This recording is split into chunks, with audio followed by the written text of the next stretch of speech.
د ادب او شعر درنو مینانو،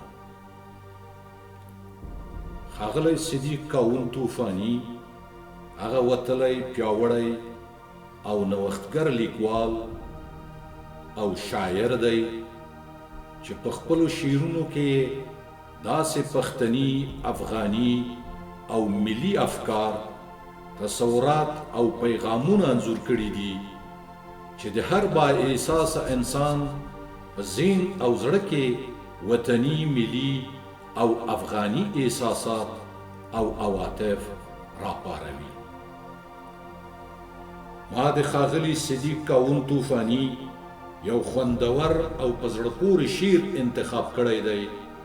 تاسو درنو مینوالو ته یې ډالۍ کوم. د شعر عنوان دی توره سیلۍ. بادونه دي غوغا کوي، باغونه رژوي. بادونه دي غوغا کوي، باغونه رژوي. شنې ونې لوټوي، رنگین ګلونه رژوي. وږمې پرون راوړی و پیغام د غوړېدو. وږمې پرون راوړی و پیغام د غوړېدو.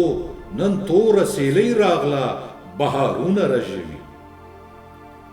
یو باد دی را الوتی له سرابه د وادو.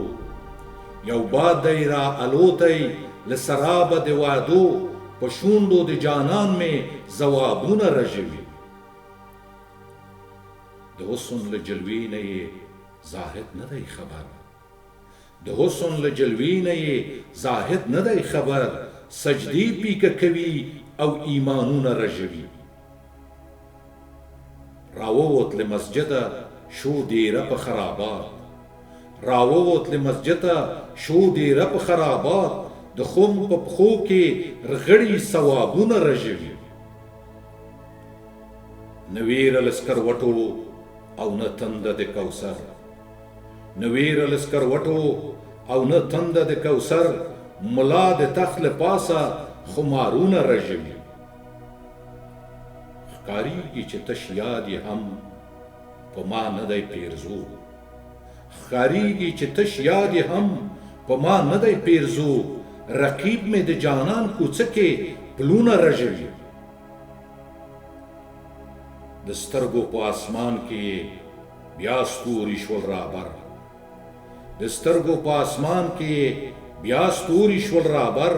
شوګیر یې راته ښکاري چې خوبونه رژوي. بادونه دي غوغا کوي، باغونه رژوي. شنې ونې لوټوي، رنګین ګلونه رژوي.